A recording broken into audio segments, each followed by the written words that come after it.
Hi. I've just listened to this video by Mufassil Islam, and this ex-Muslim preacher is speaking on behalf of Tommy Robinson, who's been arrested. I don't know what he's been arrested for. Probably you know, but anyway, there's been 10,000 comments up on it now, and we all know that Tommy Robinson hates Muslims, doesn't like Islam,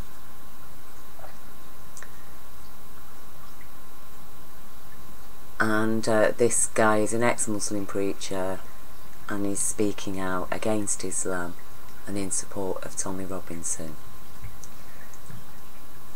And I think a few points I'd like to make here, which I hope Mufassil Islam will consider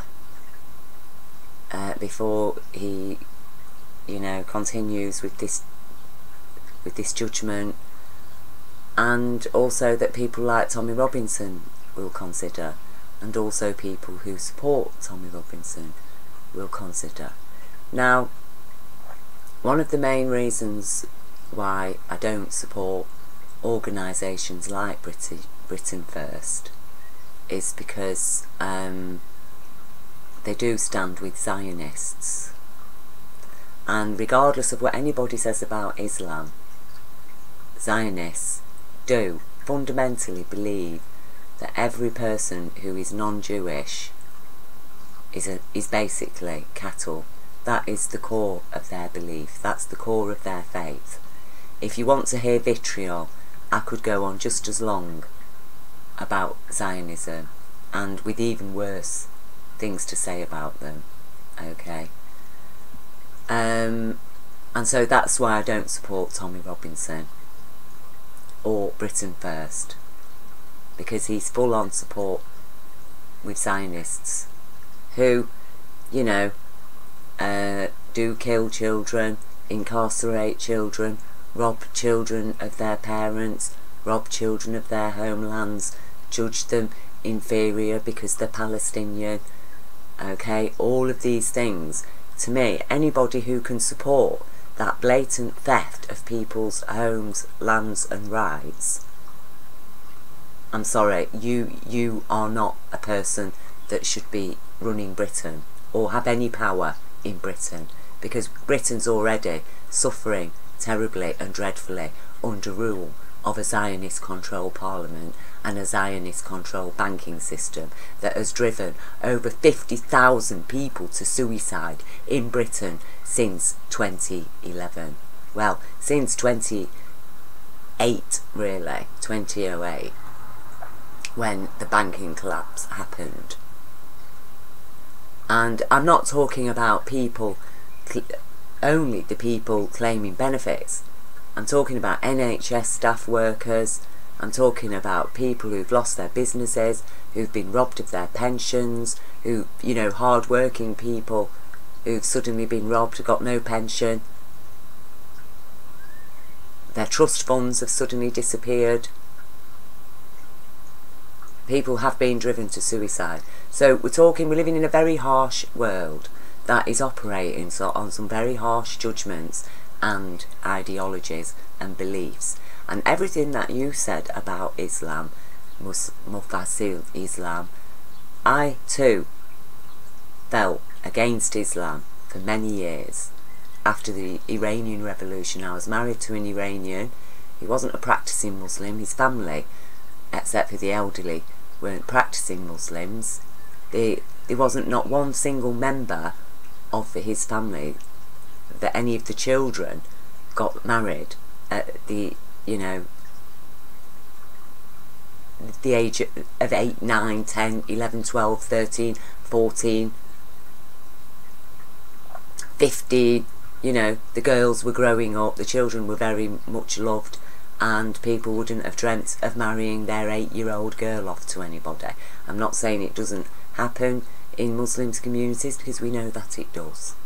And we know that everything you said is absolutely correct, because what the Islam you are describing is the Islam of the Wahhabi and the Shia. Okay? And I absolutely loathed Islam because of all the things that you have said. I remember the first time I read the Quran, I threw it across the room. I was so disgusted at the things that were in there. Okay? So that was me. And then in 1992, quite unexpectedly, I witnessed an event of golden light being, which I've shared in a video. I've shared the experience. I'm not going to repeat it all here. If you want to hear it, it's in the first part of the video link I've shared below, called Supernatural or Not Yet. And 3 months after I'd had that experience, I had a dream of Prophet Mohammed, who I didn't even recognise in my dream at first until towards the end of my dream. And that, actually, I woke up and I was just full of dismay, and I was just thinking, what, I'm supposed to go and become a Muslim now? Like, you know, what is this all about? And yet the person I met in my dream was an absolutely beautiful, lovely human being. It was literally emanating from him. The love of that man was incredible. And I found it difficult equating the religion of Islam with him.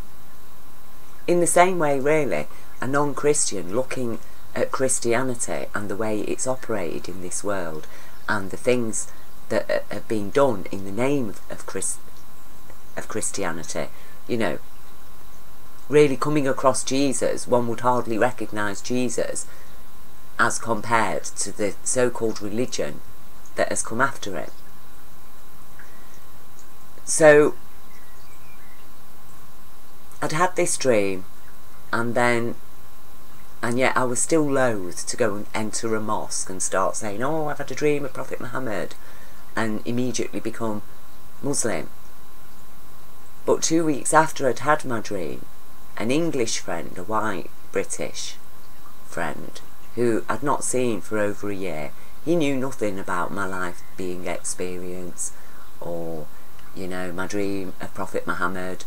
He knew absolutely nothing about it. He was an acquaintance from who I knew while I was at Polytechnic, and he was not connected to my circle of friends, and I don't think he'd even been in my town for quite a few months.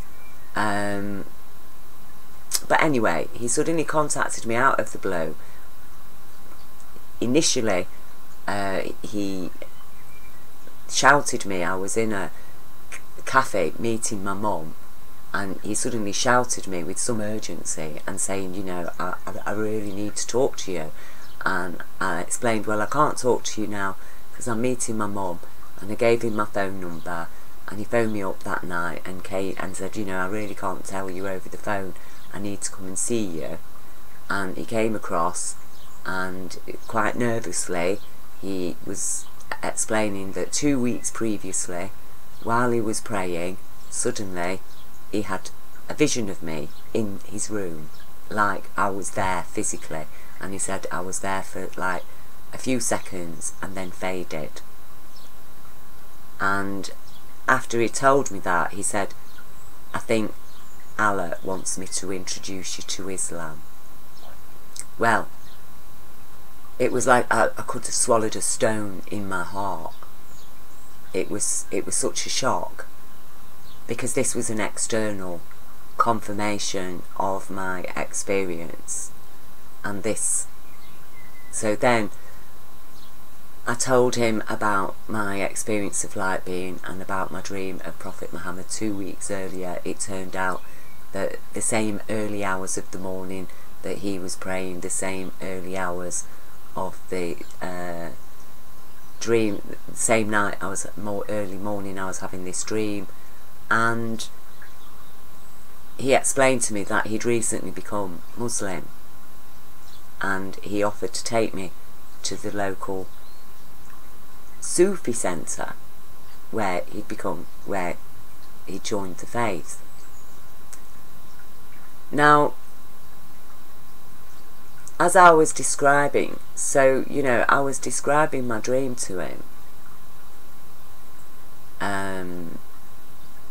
And I was describing the strange headwear that the men were wearing, which was pointy hats with a turban around.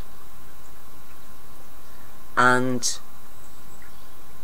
immediately he exclaimed as like, "Wow, that's the Sufi style of headdress." Well, I didn't know what a Sufi was.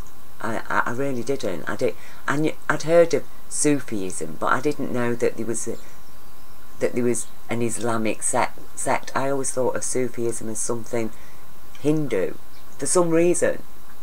But I've since found out that there are Sufi sects of every faith. There's the Hindu Sufis, there's the Muslim Sufis, there's the Christian Sufis, and there's even, I think, a Judaic form of Sufism. And so I went along to this Sufi centre and I took part. You know, I said Shahada, I became Muslim, as it were, and I used to go to this Thursday zikr. And this particular Sufi group, which was headed by Sheikh Nazim, who sadly has since passed away, but it used to host mixed zikrs. It was very progressive and actually was, you know, working towards bringing Islam into the 21st century according to the understanding and things that we have of the 21st century now. So that all went very well. I made quite a few friends there. It was very nice going. But then slowly the group became infiltrated by these hardline Muslims who started complaining about the mixed zikrs, saying it wasn't Muslim. And actually, I'm not a proper Muslim because I'm vegan. You know, if I should be a Muslim, then I should eat meat. Okay. Now, the one thing, so I ended up leaving. I left the all of the religious thing. I never left Prophet Mohammed, but I left the religion as it was, you know, this extremist thing that I just thought I can't be part of it. Okay. But I am still part of Islam in the sense that I understand it. And so I was explaining this to people at the centre as to why I was leaving. And one person said to me, "Oh, my friend Ali, everything you've said about Islam," because I'd read the Quran again, and this time with the benefit of enlightenment from universal golden light intelligence and a more open mind, because I'd met Prophet Mohammed and this man was completely different to everything that the religion seemed to express of him. So I'd read about Prophet Muhammad's life, about you know, the things that people had written about him, and I got actually a confirmation of the person that I'd met in my dream. And so I explained this and I said, you know, and I can't take part in this sort of religious practice anymore because I just feel it's completely hypocritical and really, you know, it's antiquated, this extremist version that is there on the edge and has now infiltrated this Sufi centre and is making me feel uncomfortable because I'm a female and I'm sitting doing a zikr with males as well, and that apparently is not allowed, you see, and so I can't be part of this. I'm a survivor of child sexual abuse in Britain. I've been persecuted all of my life, and you know, I am not going to be part of a religion that persecutes women and considers them inferior and actually believes they have no rights of choice. Those were what I said to the group. And as I say, one person said to me, my friend Ali, everything you said, he believes all the same things. He's a Muslim as well, and he's Iranian, and I'd really, I think that you should meet him. So I met her friend Ali, who's a married man, had a lovely family, partner, and he was part of a group called the Iranian Liberation Front, and he supported Masood and Mariam Rajavi, who were both Muslims, and according to my understanding of what I learned through that group, that the ILF were the true revolutionaries who fought against the Shah in Iran. So Masood Rajavi was he was a military general who, and it was because of him, a lot of it, that the Shah was toppled, because you need the army to be on your side to have a successful revolution. And so he had a lot of followers and a lot of power with the army, and Mariam Rajavi had joined him. She wasn't then his partner. They got married much later after the revolution, which I'll explain in a bit.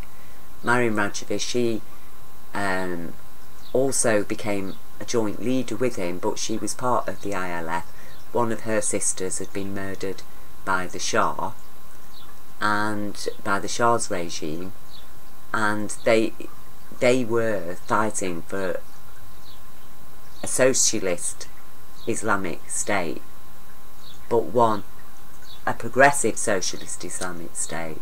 So what had happened, it turned out, was that Masood Rajavi, while he was being hunted by the Shah, because the Shah, he became an active revolutionary, and so the Shah was after him, and he'd gone to hide out in some hills or mountains in Iran, and he was sheltered by a Sufi mystic elder, a very, an elderly mullah, Sufi mullah. And this Sufi mullah taught him the 12 points of Islam, that everything else is rubbish apart from 12 points. Okay, now I'm not going to go into all the 12 points, because actually people find it for themselves.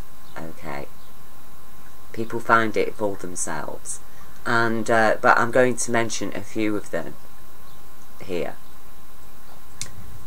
And through these 12 points of Islam, that was when Masood Rajavi suddenly himself became a practicing Muslim, in terms of, accepting Allah, accepting Prophet Mohammed. Prior to that, he'd been, like most Christian people in Britain, consider themselves a Christian. Yeah, I'm a Christian, but they don't really do anything to show that they're a Christian, other than try to live a good life, try to be kind and giving, to show some Christian conscience, Christian compassion. But as far as practicing it as a religious faith, there's no outward appearance of it. Like, they don't go to church, they don't pray, or follow certain fasts or celebrations, other than Christmas, to give each other presents and things like this. So that was the kind of Muslim that Masood Rajavi was, until he learnt these 12 points. And having learnt these 12 points, that was when Mariam Rajavi was able to convince him that women needed to be equally a part of his revolutionary front, a part of his organisation, as equal human beings. And so they were. So the Iranian Liberation Front included women in the army. So I met women tank drivers, women generals, women, and I'm not saying that, oh, it's a wonderful thing because women are fighting like soldiers, but what I am saying is that, yes, it is a wonderful thing that women are included equally in everything. And they set up in exile, because obviously what happened to Iran, that a lot of Western people don't yet know, is that their revolution was usurped, and Ayatollah Khomeini was ferried in from France. You know, he isn't even an Iranian national, he's Pakistan, right? He was Pakistan. He was banished for his extremism by the Shah. And so, next minute, with Western intelligence help, he's being funneled back to Iran, you know, ferried back to Iran with his armed revolutionary guard, who immediately go around forcing this backward, antiquated interpretation of Islam on the whole nation, and suddenly saying that, yes, 9-year-old girls are fit to be married, and also hanging and killing young teenage girls who have run away from brutal rapists that they've been forced to marry. So the Rajavis were basically facing a battle on two fronts, and they did continue in exile along the Iraqi border to protect the Iraqi border. That was what the war with Iraq was about, between Iran and Iraq. It was mostly about fighting the Iranian revolution, the real revolutionaries. It was mostly about getting them that were on the Iraqi border. And what was happening is that young boys of age 12 and 13 who were taken from their families and forced to fight, and even adults, were fleeing from that so-called Ayatollah's army and joining the Iranian Liberation Front. So, you know, Iran was actually losing lots of soldiers that it was sending to the Iraqi border. It was actually losing them to the Iranian Liberation Front. And they did have a full military outfit. They had planes, tanks, you name it. They had a fair portion of the weapons that Iran, that once, you know, was under the Shah's army.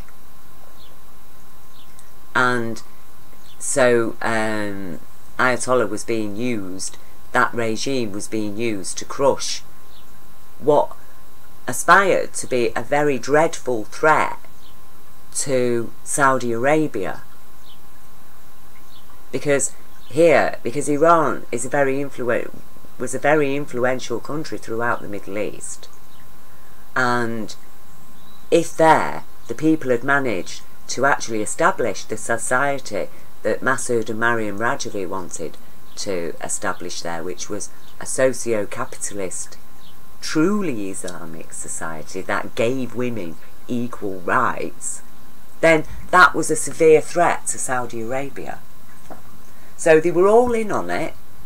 Meanwhile, we people in the West were just shown, oh, Ayatollah Khomeini is really evil, which he was, and oh look, he's got these hostages, and then the hostages were used for a bit of, you know, political shenanigans, and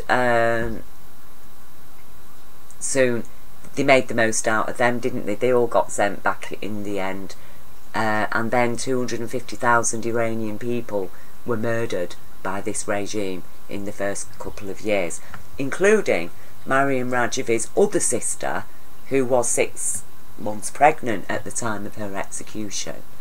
Okay, so what I'm explaining here is very serious, and I'm talking about people who've lost their lives, and even unborn children slaughtered by this evil regime. And I heard all the stories, and so, you know, you can understand why before I met the Rajavis I really hated Islam, because I'd heard all the stories about what happened when the revolution happened in Iran, and my husband's relatives coming back from Iran after visiting family there, and just in absolute bits because of what had happened, what was happening to their family, what was happening to their relatives. It was just absolutely dreadful. You know, I'm talking about women being stoned because, you know, they weren't wearing that hijab or whatever it's called, or, you know, they'd go around wiping women's lipstick off with cotton wool with razor blades in it. These were the kind of things that were happening. I hated Islam. I felt every single bit exactly the way as you feel. And what changed my mind? Why Why did I suddenly change my mind? Why did I suddenly say, yes, I'm leaving this practice, this antiquated religious practice? And then, because I've said that, you know, suddenly I'm with the Iranian Liberation Front, who have a progressive understanding of Islam, that suddenly I'm with the Sufi understanding, that I didn't even know Sufism existed until I had this dream and shared it with a friend. So, you know, what I'm sharing with you hasn't come to me by choice, that I've decided, oh, I'm going to go and look into Islam and I'm going to become an expert on Islam. No, these things have happened. I am speaking to you now because of Providence that has, for some reason, chosen me to experience these things. I didn't ask for those experiences, they just happened. So I'm not going to ignore my own life experience. Now, first of all, this idea that Islam permits children to be married is an absolute pack of lies. Apologies, there was a slight interruption there. So to get back to this discussion about Islam and the issue of child brides in particular. Now, according to reality, the truth is that Prophet Mohammed's first wife was older than himself, and his next two wives were fully grown women, and his wives used to accompany him as they rode out into battle.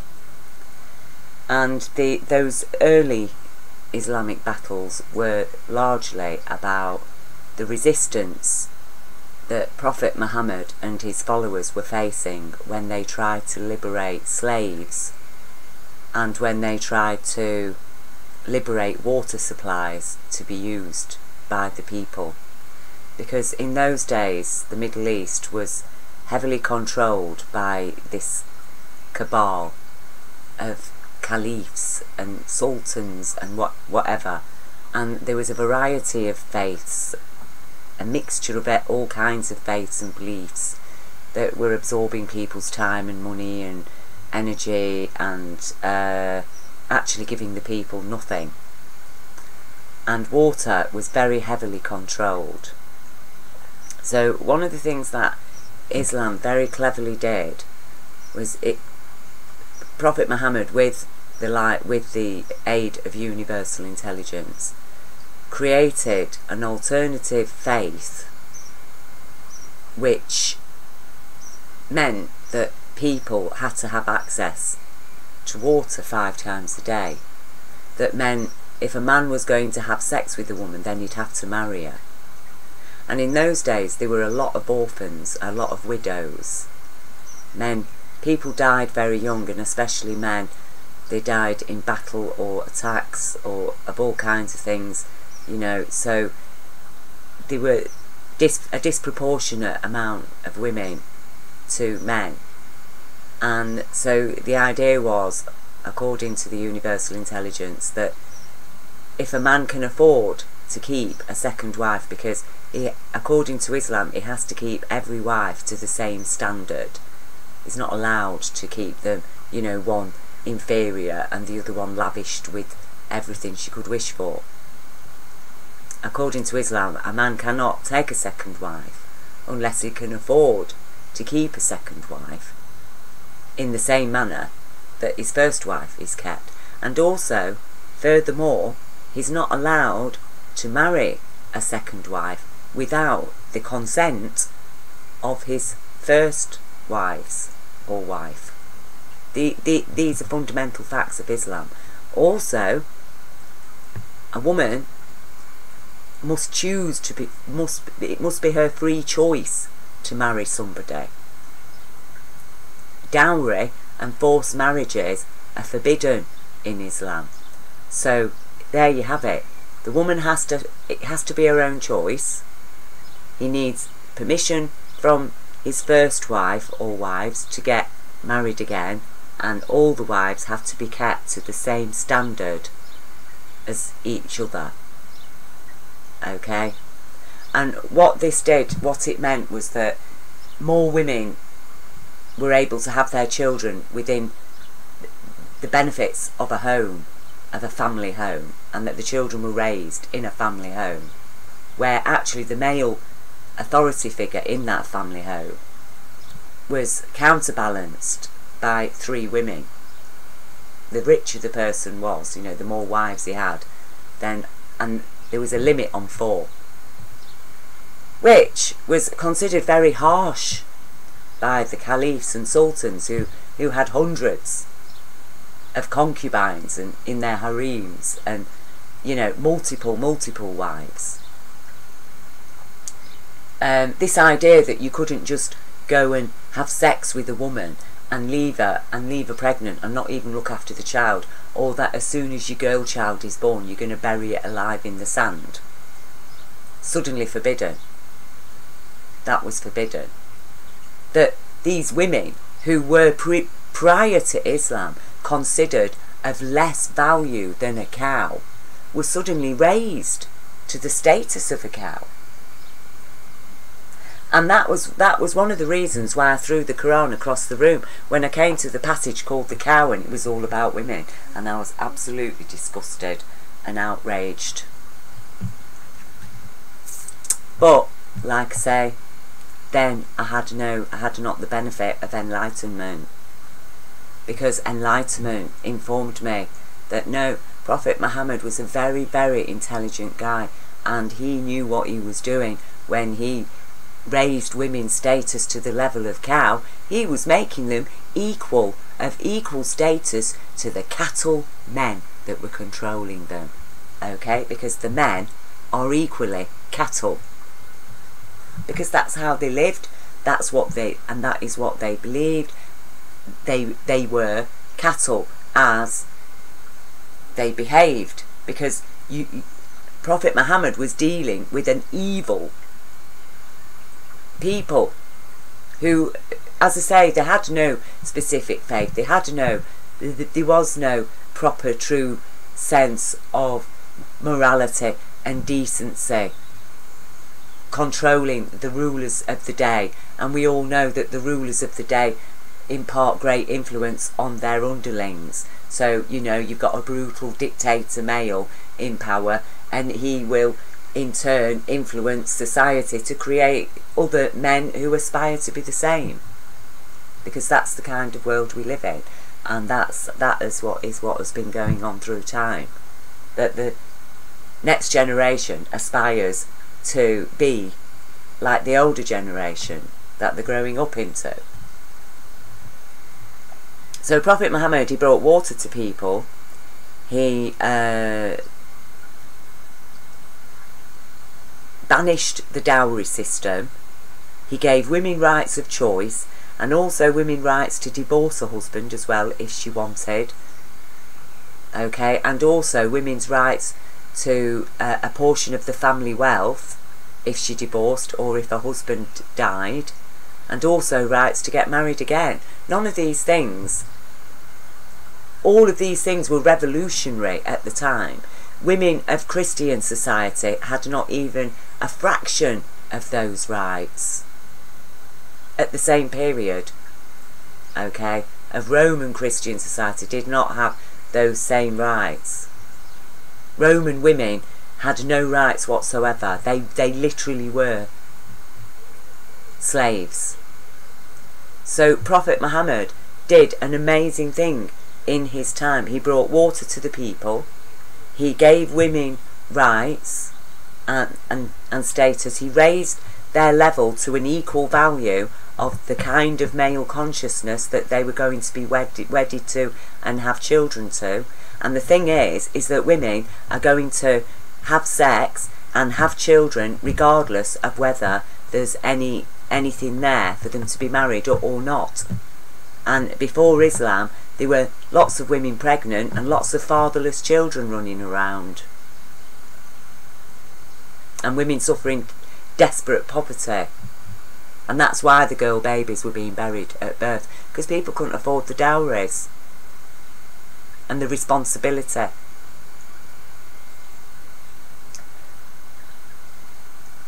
So Prophet Muhammad did an absolutely amazing thing for women. But he wasn't stupid, he was a realist. We have to be realistic.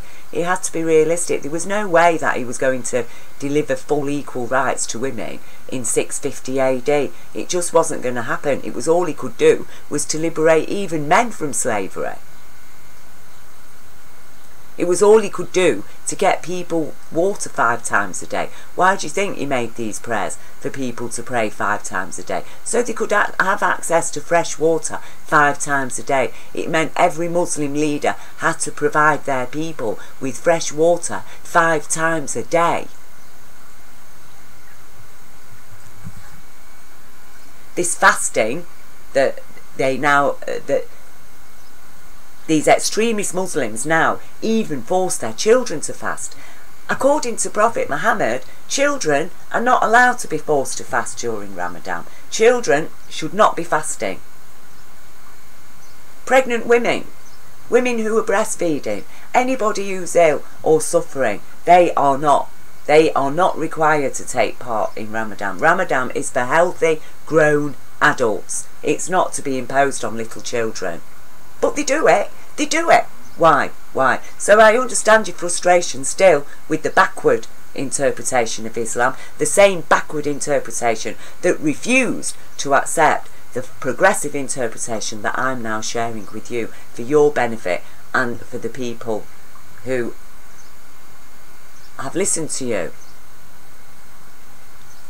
Now when it comes to Prophet Muhammad, like I say, marrying this child, this is, according to my learning and understanding and experience, this is what happened. A very wealthy, influential male with a lot of power came to Prophet Muhammad, who at that time had 3 wives and many daughters. And he asked Prophet Muhammad he presented his daughter as a gift to Prophet Muhammad to take as his wife. Now Prophet Muhammad, when he saw this child, he said, well, you know, I have to consult with my wives. Don't forget he had daughters as young as and older than this little girl, who was a very sweet, very beautiful child. So Prophet Muhammad consulted with his wives, as is required in Islam, which then had only just been established. And they were so concerned for that child, because if Prophet Muhammad had refused that child to get betrothed to that child, then that child would very likely have been cursed as the child who was refused by the Prophet of Allah. And then the family, of course, his wives, were worried about what was going to happen to that little girl if they didn't take her, if they refused to accept her into their household. Who else was he going to give her to? What was going to become of that little girl? Well, we all know what it's like, don't we? You know, when one of the family's children brings a little kitten home that they found on the street. A family that doesn't want any cats. No, we're not having no pets. This little kitten comes in the house. Oh, please, let's keep it. Oh, we can't just throw it out. All right then. And that was how it was. In the same sense with that little girl that family confronted with that little child, staring them in the face, a man of such immense compassion and love as Prophet Muhammad had and has in his heart, could not refuse that little girl. So they were betrothed when she was age 6, and she was accepted into the family household, and she was raised with Prophet Muhammad's daughters, and she was raised as part of his household. And then when she got to about 9 years old, this influential man, the father, wanted to know, well, you know, when are you going to get married to her? Because she's 9 now. She's 9 years old. You should be getting married to her. So they had a ceremony, and as far as I understand, there was a marriage ceremony, but Prophet Muhammad did not lay a hand on that child, because according to Islamic teachings that he himself delivered, a woman has to make, it has to be her choice to get married, okay? And as far as Prophet Muhammad knew, that little girl of 9 years old wasn't old enough to make a decision about whether or not she wanted to be married. So when the girl, Aisha, reached the age of 17, she was asked by the family, Prophet Muhammad and his wives, if she would like to consummate the marriage or if she would like to divorce. And if she divorced, she would receive a share of wealth, there would be no pressure on her, she would still be part of the family, friends, but you know, it meant she would be free to marry somebody else if she didn't want to consummate this marriage, because according to Prophet Muhammad, she was too young to make that choice when she was 9 years old. Aisha chose to consummate the marriage, to remain Prophet Muhammad's wife, and to fully consummate the marriage. And just over a year later, when she was 18 years old, she gave birth to her first child, that was Prophet Muhammad's only son, Ishmael, who sadly died as a baby. Now, Aisha was not in any way at all an abused, sexually abused child, okay, a downtrodden slave bride, as the people like Tommy Robinson and many Muslims even put forward to this day. Aisha grew up to be a warrior, a leader, a teacher, a scholar, a highly respected member of Muslim society, and as his other wives and even his daughters. And the other piece of evidence that I have to prove that that what I have just explained of that story is correct is because Prophet Muhammad was asked who in this world who he loved most of all. That's what he was asked. Who do you love most of all? And he said, my daughters. Okay, this is it. So, you know, I'm expected to believe that a man who when he's asked who he loves most of all, he doesn't say Allah. He says, my daughters. And you're telling me that he would hand his daughters over to a rapist at the age of 6, 7, 8, 9 years old? No, he did not, and he would not. But he was living at the time in very, very difficult times, and it was touch and go whether Islam would be established or not. And if Islam hadn't have been established, then look what happened to the people of Africa, look what happened to the people of America and all the native peoples everywhere. Look what happened to them under the British colonialism, and with the Catholic Church and Protestant Church's blessing that judged all those people heathen because they didn't follow a holy book.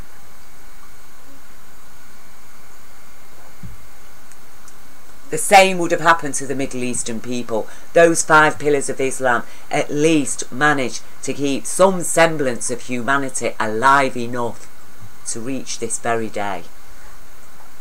And that achievement cannot be ignored in the face of the absolute horror that is and was the Roman Church and all its offsprings of the Protestant Church as well, and the brutality and evil of those people that had usurped the memory of Jesus and turned Christianity into some evil monster that it is to this very day. And that's why they support Zionists, who are equally monstrous, a monstrous version of Judaism.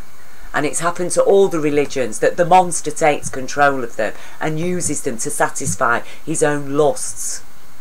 So we reach the 21st century, and instead of liberating women, Islam is seen as a terrible oppressive force against women. But that is not the true Islam. And another example is Prophet Mohammed was once asked by his followers, he was asked, tell us everything you know. And Prophet Mohammed looked at them and he said, if I tell you everything I know, you'll all immediately kill me.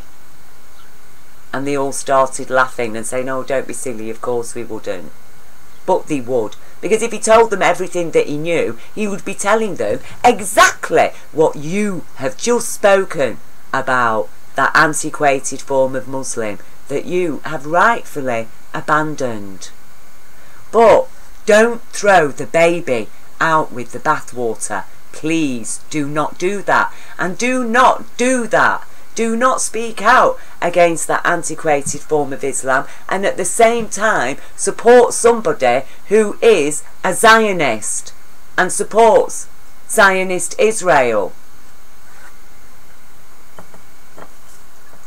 And believe you me, as I say, I speak to as somebody, I've got no axe to grind. It's no skin off my nose. I wasn't born a Muslim. And all of these things that I'm sharing with you have only come into my life by providence, not by my choice, by my life experience and what has happened to me, which I've had no choice over. And Islam came to me at a night that I'd chosen to end my life. Okay? After witnessing the light being, and I was persecuted and attacked and judged, and even my own son was persuaded that I was mad, and I just thought, why did the light being show it to myself? I must be a really evil person. I hadn't done anything particularly bad to people, but apparently, you know, I must be more evil than the Queen of England. I must have been more evil than Ayatollah Khomeini, who murdered 250,000 people and pregnant women. I must be more evil than him because the light being showed itself to me, and therefore, look, I've got nothing but horribleness after witnessing it. And so, you know, perhaps I'm better off just ending my life. If I'm that evil, all I can do is spread misery in this world, so I might as well end my life now. And I made my mind up the next day that I was going to end my life. I was convinced I must be really evil. That's why the light being showed herself to me. And that was the night I dreamed of Prophet Mohammed. And I am only still here today because of that dream.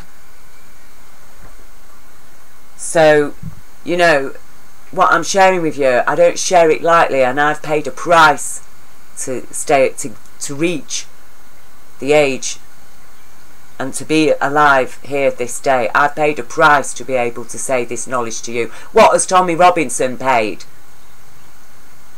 What has he survived to have a right to speak out for British people and to judge and to support Zionists who had destroyed my country, who spit on my grandfather's grave,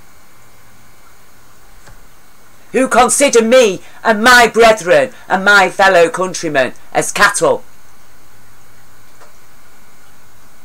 So I hope that my words help you to think again, and help to enlighten you and rescue you back into the true faith of Islam, which demands that Muslims, from the first page of the Quran, and that's the first step, the first page of the Quran, he says, Allah says to Muslims that they must follow books of knowledge and respect all people who follow books of knowledge of a holy book.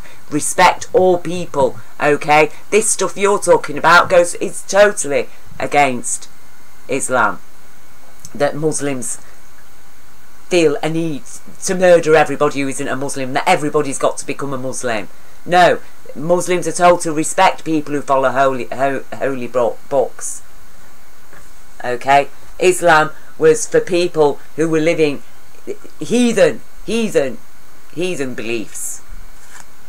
And that was to protect them from the ravages of the Christians who were going to come and enslave them all, as it did to the African people. But it never took the Muslim African people, because they weren't heathen, you see. They were following a holy book. Because that's exactly what they used to justify taking the slaves, because they had no books of knowledge and they weren't following a holy book. So Islam was there to protect the vulnerable people from madness and slavery. And today it's been this extremist form of Islam, we know, is directly funded by who? The Zionists. The Zionists. So, you know, you might think that you're helping by standing by Tony Robinson, by standing by Tommy Robinson, and, you know, if the guy's been wrongfully arrested, set him free. You know, I don't believe in persecuting people. Okay, much as I dislike what the guy believes, I don't hate him, and I feel, and I don't blame him, like I don't blame you for believing, for hating an evil in this world, the extremist Islam. I don't blame you, I don't blame him for that. Of course it's horrible, that extremist, antiquated form of Islam, but at the same time I understand the reality of it, and I will not permit the baby to be thrown out with the bathwater, because this world will accept the truth of Islam. That Islam, first page of the Quran, says you must abandon old ways and traditions which new knowledge proves is wrong. We have the knowledge. 21st century proves that male and female are of equal intelligence and have equal rights, that little children are not fit to be married. Okay, and that's as far as you need to go, because the rest of the Quran, most of it, is absolutely full of garbage. It was written by antiquated deadheads who surrounded Prophet Mohammed and literally wrote down every single word that he said, and even exaggerated and even put lies into that book, because Prophet Mohammed himself could not read nor write. He was illiterate. He didn't know what they was writing in the Quran. He recited his knowledge and his learning, as I'm sharing, that came from the universal consciousness of golden light intelligence, but he didn't know what they was writing in their book. And that's why the Quran says itself, there is not one holy book or prophet of Allah that is not polluted by Satan, and that includes Prophet Muhammad and the Quran. It does not exclude itself from that. And Prophet Muhammad was polluted by Satan. Satan, that young child's father that brought his own daughter aged 6 to hand over to a man to be a child bride. That was Satan. And left that poor family, that beautiful, loving, caring, compassionate family, with the most terrible choice. And actually no choice. Because nobody could have turned that little girl away, knowing full well that that man was going to take her to whoever, and she'd even be cursed as refused by the Prophet of God. It's about time people started showing the same compassion and mercy and kindness to Allah and Allah's prophets as they expect Allah and the prophets to show to them. And you know, I'm sorry, because this hatred has to end. It needs to end, and only the truth will end it. And I've shared the truth of Prophet Muhammad, and I stand by Prophet Muhammad as a child who's survived child abuse, as a person who's been persecuted for standing up for children's rights. I've been arrested for standing up for children's rights. Nobody's gone and made a video about that on my behalf. Nobody batted a fucking eyelid, because nobody gives a shit.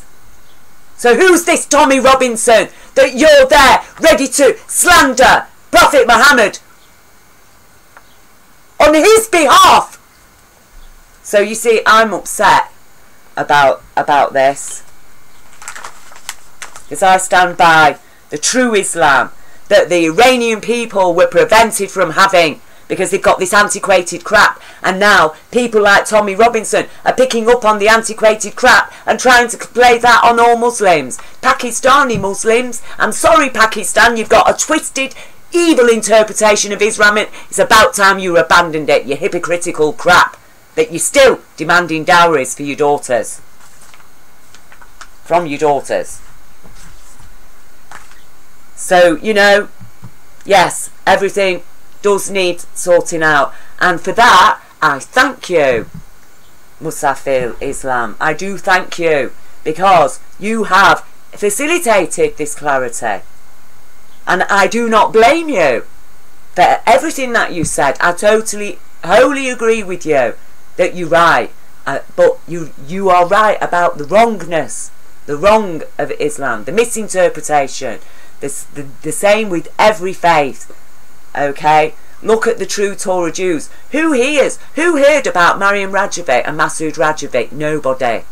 Nobody. They receive no publicity. It's like the Jews that don't support Zionists, that speak out against what Zionists are doing. They get no publicity, so you don't hear about them. Oh, but we all hear about the extremists, don't we? Tommy Robinsons and the bloody Ayatollah Khomeinis of this world and the fucking Al-Qaedas. Oh, we hear so much about them. We never hear about the people who are speaking for moderation, who speak the truth and honesty and compassion. So, I'm sorry, you know, this has been a long video, and it needs to be, because this is a serious issue, and we're talking about the lives and future of millions of people and their children here. And we all need to start respecting each other. And, you know, at 26 years I've had to struggle in this society, at the very bottom of the social heap. With the knowledge, with this experience of light being. Do I go around proclaiming myself to be the second coming or starting a new religion? No. Instead, I'm trying to assist the people already in the religions and explaining the reality of their religions to them. Because at the core of every faith is one concept of one God. That is Jah, Allah, whatever name they want to give that universal golden light intelligence consciousness that created us, that is of quantum energy. So I ask you, please look at my supernatural or not yet video. I open the hand of friendship to you, and I embrace you, and I thank you for honestly sharing what you've got to say and honestly sharing your passion. And, you know, well done.